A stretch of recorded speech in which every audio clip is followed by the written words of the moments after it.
Welcome back to the second part of this Tim Talk. Last time we talked about finding ourselves, accepting ourselves, and giving ourselves away. And in doing so, focusing on how we move from being dependent to independent, and then ultimately to be interdependent. Interdependent is about relationships. And how do we have good relationships with our friends, our family, our partners? And I think it begins with the relationship with ourselves. We have to be focused on who we are. That's the finding ourselves.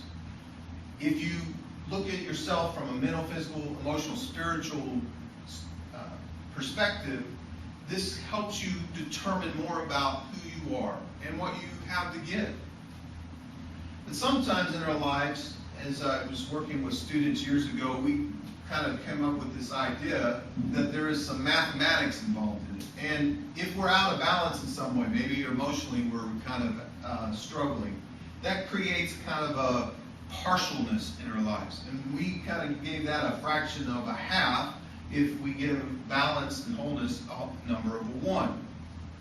And then we kind of extended that into some of the things we were doing in class, and we realized that just by putting 2 people in the room, 1 plus 1 gives you 2 people, but that doesn't necessarily define a relationship. That's just grouping people.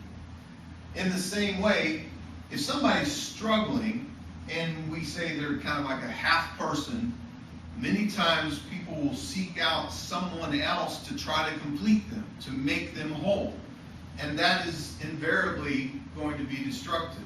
Because while, again, a half plus a half equals 1, this is about grouping. We think that may be better represented by saying it's multiplication.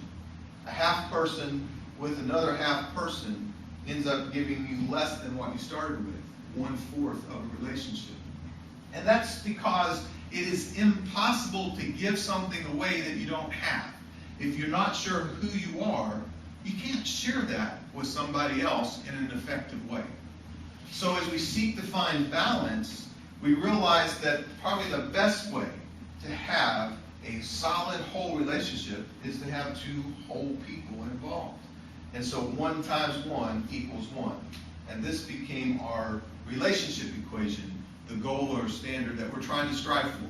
If each person in the relationship can find out who they are, find their balance, and this is an ongoing process. It's not a one-time thing. It's really a daily thing in many ways. Then our relationship can be successful when we can truly give ourselves away because we know who that is. Thanks.